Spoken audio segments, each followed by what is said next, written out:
Chers auditeurs, bienvenue à cette autre émission de la Parole vivante. Mon nom est Marcel Perron et je suis accompagné de Michel Habible. Bonjour Michel. Bonjour Marcel, bonjour à tous. Comme nous avons vu Michel, Sodome et Gomorrhe. La première question qui me vient en tête, est-ce que c'était vrai Sodome et Gomorrhe? On sait qu'on a toutes sortes d'histoires à propos de Sodome et Gomorrhe. Michel, peux-tu développer sur ce sujet? Avec plaisir, Marcel. Est-ce que c'est vrai? C'est absolument vrai. Jésus en a parlé comme étant un fait historique. Les apôtres en ont parlé comme étant un fait historique.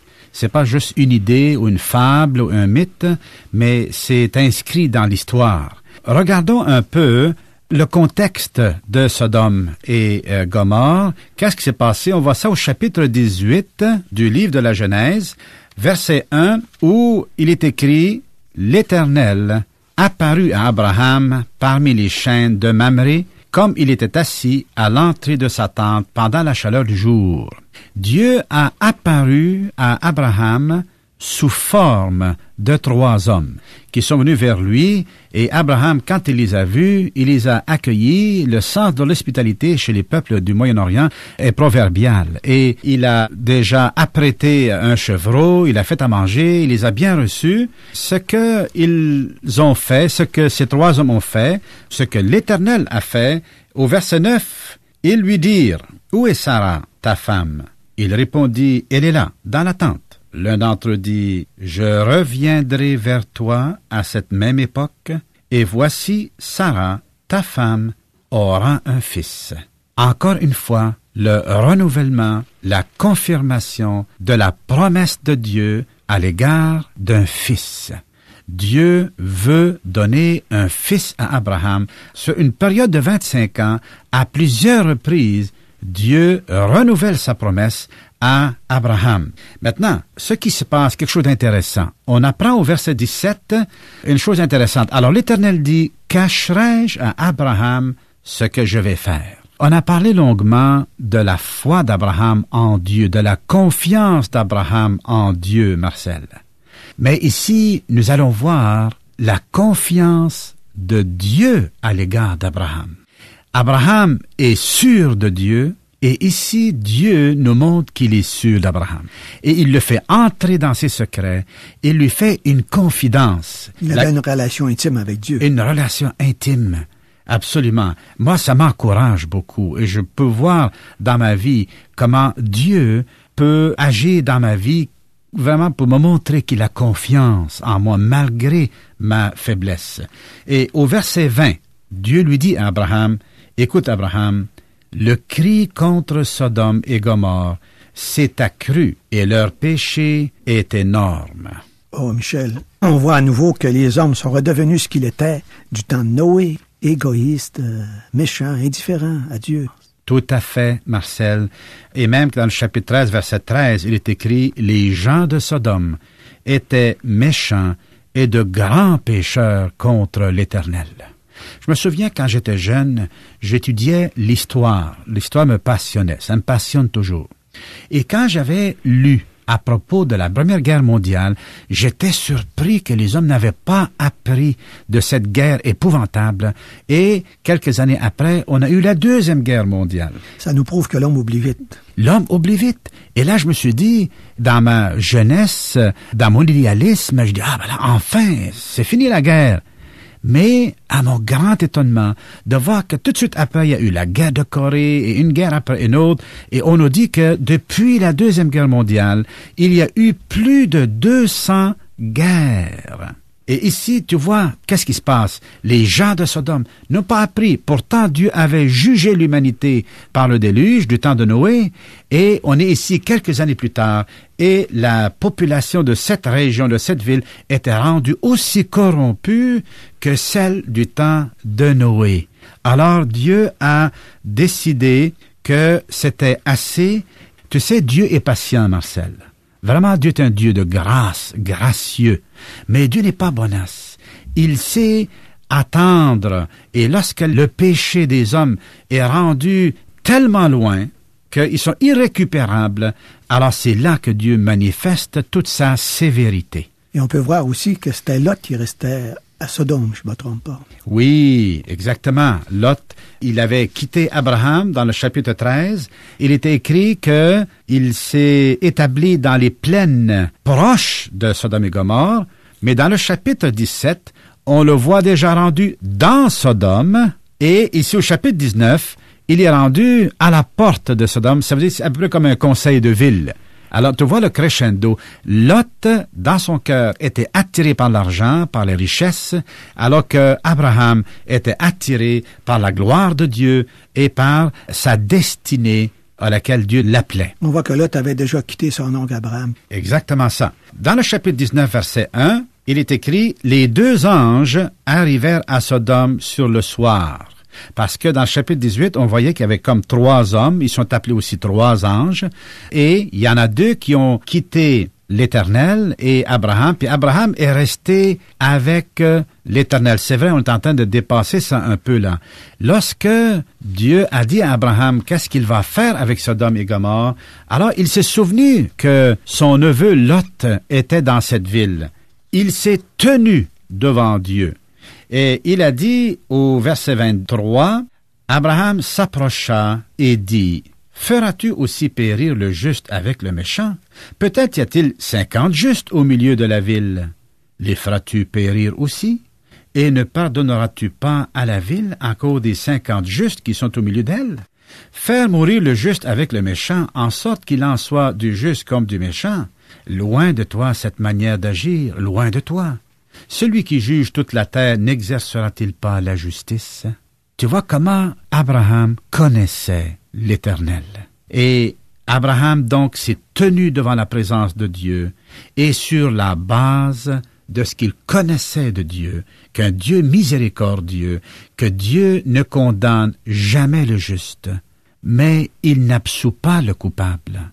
Sur cette base-là, il commence à dire à Dieu, « Mais s'il y a 50 justes, ne vas-tu pas pardonner à toute la ville à cause de ces 50 justes? » Mais s'il y en a 40, Michel.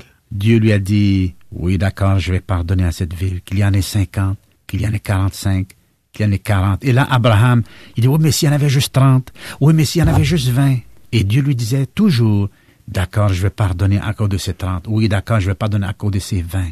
Oui, mais s'il y en avait juste 10. Et Dieu a dit, je vais pardonner à toute la ville à cause de ces 10. Une chose qui me touche profondément. C'est comment Dieu traite ceux qui ont confiance en lui. Il ne les traite pas comme des esclaves. Vraiment, il les élève. Il leur fait des confidences. Plus tard, le prophète David disait, « L'amitié de l'Éternel est pour ceux qui le craignent. » Et Jésus, beaucoup plus tard, il a dit à ses disciples, « Je ne vous appelle plus serviteurs, mais amis. » Je vois la miséricorde de Dieu. La miséricorde de Dieu, c'est extraordinaire. Parce que, Michel, quand je vois l'attitude de notre société envers Dieu, cela me fait peur aussi. Oui, ça me fait peur ici, moi aussi également. Alors, ici donc, les 2 anges qui avaient quitté Abraham et l'Éternel, ils sont entrés dans cette ville de Sodome, et quand Lot les a vus, il est allé auprès d'eux et il se prosterna la face contre terre. Puis il leur a dit au verset 2, « Voici, mes seigneurs, entrez, je vous prie, dans la maison de votre serviteur et passez-y la nuit. Lavez-vous les pieds, reposez-vous, vous vous lèverez de bon matin et vous poursuivrez votre route. » « Non, répondirent-ils, nous passerons la nuit dans la rue. » Mais Lot les pressa tellement qu'ils vinrent chez lui et entrèrent dans sa maison. Il leur donna un festin et fit cuire des pains sans levain, et ils mangèrent. Dans les peuples du Moyen-Orient, c'est connu, l'hospitalité, elle est proverbiale. C'est sacré, l'hospitalité. Et alors, pour Lot, que ces 2 hommes-là soient venus chez lui et qu'ils restent dehors, c'était absolument impensable. C'est la pire chose qui pouvait arriver. Mais voilà, c'est que pendant qu'ils étaient en train de manger et puis de partager, il est arrivé quelque chose. Qu'est-ce qui s'est passé avec ses invités? Eh bien, au verset 4, on apprend, « Il n'était pas encore couché que les gens de la ville, les gens de Sodome, entourèrent la maison, depuis les enfants jusqu'aux vieillards. Toute la population était accourue. Ils appelèrent Lot et lui dirent, « Où sont les hommes qui sont entrés chez toi cette nuit? Fais-les sortir vers nous pour que nous les connaissions. Michel, les connaissions, qu'est-ce que ça veut dire? Ici, le mot connaître, dans le contexte, parle d'une relation sexuelle, intime, un rapport sexuel. Un peu plus tard, Lot, dans un moment de folie et de panique, il a dit à tout le monde, pour protéger ces deux anges-là, il dit, voilà, j'ai deux filles qui n'ont point connu d'homme. Donc, qui n'ont pas eu de relation sexuelle avec les hommes. Le mot connaître, dans le contexte, ici, comme ailleurs d'ailleurs, dans d'autres textes, a le sens d'avoir un rapport sexuel. Un petit peu comme on voit avec Adam. Adam connu Ève. Connu Ève, exactement. Donc ici, ce qui est troublant, c'est que tu as toute une population, et c'est spécifié, des enfants jusqu'aux vieillards, qui sont là et qui veulent avoir une relation sexuelle avec ces deux hommes-là. C'est épouvantable. Et Lot, là, il s'est arraché les cheveux et il a tout fait pour les protéger pour que la chose n'arrive pas. Il faut voir, Marcel, il faut comprendre que lorsqu'on s'éloigne de Dieu et qu'on ne s'occupe pas de lui, ça peut nous amener très loin dans la corruption. Et les péchés de nature sexuelle sont le reflet de ce rejet de Dieu. Et dans ce temps-là, il y avait toutes sortes d'adultères, d'homosexualité, de bestialité, toute relation sexuelle en dehors du mariage, selon la Bible, selon Dieu, est péché. OK? Ce n'est pas accepté par Dieu, c'est condamné. C'est troublant de voir cette ville-là jusqu'où on était rendu. Donc, dans son désir de les protéger, là, les deux hommes, ils ont dit à Lot, les deux anges là, qui étaient chez lui, « Qui as-tu encore ici? » Gendre, fils et filles, et tout ce qui t'appartient dans la ville, fais-les sortir de ce lieu, car nous allons détruire ce lieu, parce que le cri contre ses habitants est grand devant l'Éternel. L'Éternel nous a envoyés pour le détruire. Tu as ici la détermination de Dieu pour détruire cette ville, parce que le péché, la corruption de cette population-là était rendu tellement loin que c'était rendu irrécupérable. Il n'y avait pas d'autre chose à faire que d'appliquer la peine de mort. Et j'aimerais employer une illustration. Parfois, la police s'en va pour arrêter un criminel. Eh bien, ils vont pas commencer à lui tirer dessus comme ça. Ils vont commencer par l'avertir. N'est-ce pas? On l'avertit de déposer les armes, de se rendre, mais si les criminels ne se rendent pas, eh bien, ça peut amener la police à faire l'usage des armes, si c'était nécessaire, quitte à tuer ces criminels-là. Eh bien, la population de ces villes était rendue tellement criminelle dans sa conduite, dans son attitude, eh bien, Dieu a dû appliquer la force nécessaire pour purifier cette région-là. Mais il fallait que ce soit grave pour anéantir complètement ces deux villes-là. Ah oui, absolument. Et c'était grave. Hein? T'as juste l'expression que le cri contre les habitants est grand devant l'Éternel. Et que ailleurs se dit que leurs péchés sont montés jusqu'au ciel, juste pour une hyperbole, pour dire combien c'était rendu grave. Qu'est-ce que Lot a fait, lui? Alors, ce qu'on voit, Lot, évidemment, au verset 14, il sortit et il est allé voir ses gendres pour leur dire « Hey, vite, levez-vous, sortez de ce lieu, car l'Éternel va détruire la ville. » Alors ici, Lot, dans son témoignage, c'était un croyant, l'apôtre Pierre nous dit, mais c'était un croyant irresponsable, un peu inconséquent, dans le sens qu'il ne vivait pas selon sa foi, mais d'un autre côté, il avait de la peine devant tout ce qui se passait. Il n'aimait pas de voir la corruption autour de lui, il n'aimait pas ça. Mais il n'était pas assez fort pour sortir de là et de marcher avec Dieu d'une façon plus conséquente. Alors, ses gendres lui ont dit ah voyons donc, le beau-père, là, tu sais, tu paniques, là, où est-ce que tu t'en vas avec ça, là, tu sais, le jugement, que la ville va être détruite, voyons donc. Donc, il parut plaisanter, la Bible dit. Alors, il n'a pas été pris au sérieux, mais ça pressait, et là, les anges ont insisté auprès de Lot, ah, lève-toi, Lot, là, prends ta femme et tes deux filles qui se trouvent ici, de peur que tu ne périsses dans la ruine de la ville. Et comme il tardait, les hommes le saisirent par la main, lui, sa femme et ses 2 filles, car l'Éternel voulait l'épargner. Ils l'amenèrent et le laissèrent hors de la ville. Alors, tu vois ici là que Dieu là ne juge pas à l'aveuglette. Il ne fera pas à l'aveuglette et puis tout le monde est puni. Non, jamais.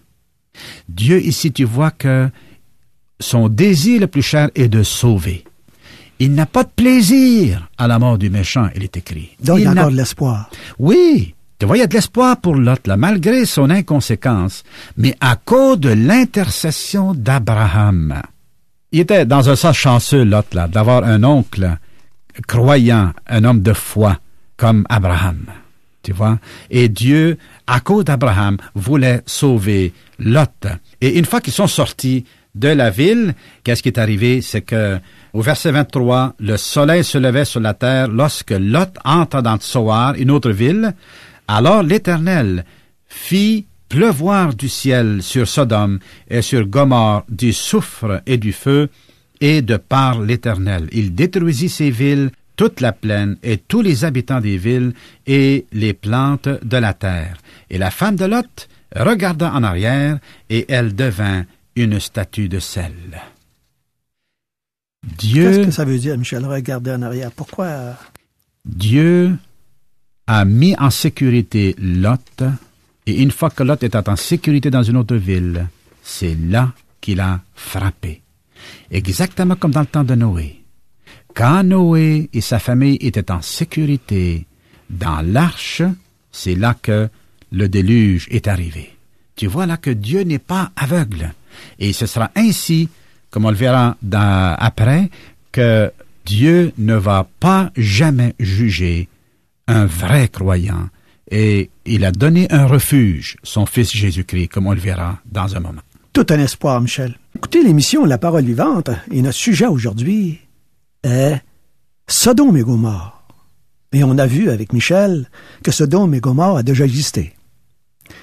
Mais Michel, y a-t-il encore des Sodome et Gomorrhe aujourd'hui? Bien, la ville physique de Sodome et Gomorrhe n'existe plus. Je suis allé d'ailleurs en Israël en 93 et puis on est allé visiter la région où ces 2 villes ont déjà existé. Évidemment, tout ce qu'il y a, c'est des roches et puis du sable, il n'y a plus rien, OK? Puis tu la vois? On ne voit pratiquement rien. Il y a des collines en roche, en pierre, il n'y a pas de bâtiment, rien. On n'en a pas vu. Maintenant, ce qui caractérisait ces 2 villes-là, Sodome et Gomorrhe, est-ce qu'on le retrouve aujourd'hui? Absolument. Nous voyons la corruption partout, dans toutes les villes du monde. À différentes époques, la corruption a été plus grande dans certaines régions. Il y a eu des temps de réforme, mais on craint. Beaucoup d'observateurs aujourd'hui trouvent qu'on s'en va de plus en plus loin dans l'éloignement de Dieu, dans le rejet de Dieu. Et plus on rejette Dieu, plus on sombre dans la corruption. Aujourd'hui, les péchés de nature sexuelle sont rampants, il y en a partout, et on a toutes les maladies qui accompagnent ce dérèglement-là. Est-ce que ça existe? Eh bien, oui. Est-ce que c'est rendu au même niveau que Sodome et Gomorrhe? Eh bien, ça, Dieu seul le juge, n'est-ce pas? Mais Dieu annonce quand même un jugement pour toutes les nations, pour toute la terre, dans l'avenir, et Dieu jugera la terre entière. Tous les peuples du monde vont faire face un jour au jugement de Dieu. Mais Michel, je sais que tu me parles du jugement de Dieu, mais y a-t-il de l'espoir, comme on disait aujourd'hui encore? Y a-t-il de l'espoir pour pas être dans ce jugement, justement? Absolument. Comme dans le temps de Noé, Dieu a sauvé une famille. Il a créé un refuge, il a fait construire un refuge, et après ça, le jugement est arrivé. Dans le temps de Sodome et Gomorrhe, le Seigneur a mis de côté Lot et sa petite famille, ce qui lui restait de sa famille, en sécurité avant d'exercer son jugement. Et aujourd'hui, c'est la même chose.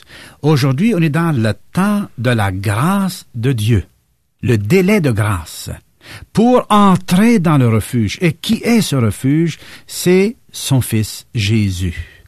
Jésus a dit, celui qui croit en moi a la vie éternelle.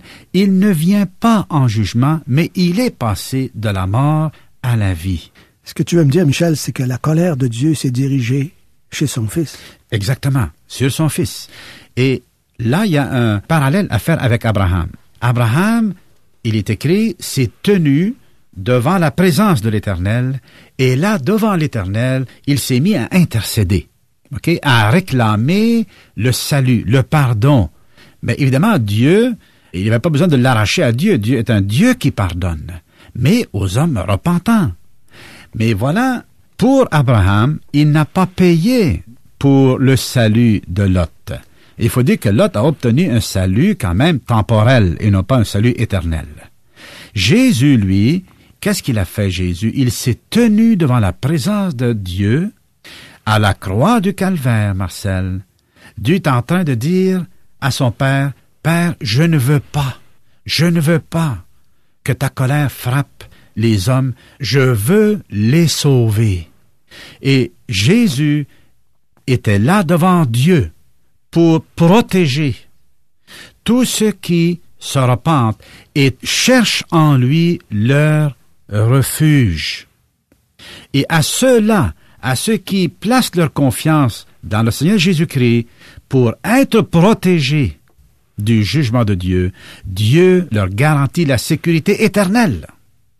Et il dit, il n'y a plus de jugement, il n'y a plus de condamnation pour ceux qui sont en Jésus-Christ. Gloire à Dieu, Marcel. Mais on voit souvent un Dieu sévère, mais c'est loin d'être sévère, c'est un amour de Dieu. Attention, Dieu est sévère envers les rebelles, non repentants. N'est-ce pas? Dieu, attention, Dieu n'est pas bonasse, n'est pas quelqu'un qu'on peut manipuler, qu'on peut faire de lui ce qu'on veut. OK? Dieu n'est pas comme ça. Dieu est extrêmement sévère, mais il exerce sa sévérité en son temps. On a vu ici avec Sodome et Gomorrhe, il n'a pas exercé sa sévérité envers juste des gens qui faisaient quelques petites affaires, mais la corruption était rendue tellement loin. Dans le temps de Noé, quand Dieu a jugé, il n'a pas jugé juste pour les petites affaires, mais la population entière était rendue tellement loin dans la corruption qu'elle ne pouvait plus survivre là. Il a fallu agir et Dieu a exercé son jugement. Donc, je ne veux pas minimiser la sévérité de Dieu ni sa bonté. Sa bonté dépasse tout ce qu'on peut comprendre comme être humain. Tu parles de la bonté, mais il ne faut pas oublier la justice. Dieu, à la croix, il a exercé sa justice sur son propre Fils, Marcel. Jésus a supporté, a reçu, a accepté de supporter la peine de mort qui était annoncée sur l'humanité entière.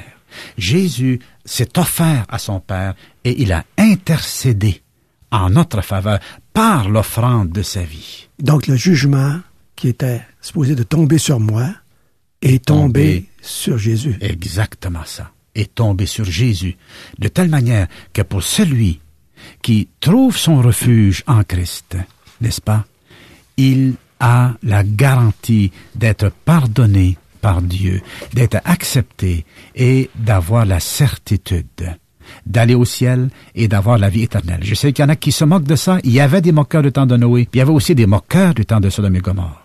Mais nous ne sommes pas parmi ceux qui se moquent, mais parmi ceux qui croient, qui ont confiance dans la promesse de Dieu. On peut avoir confiance en un Dieu pareil.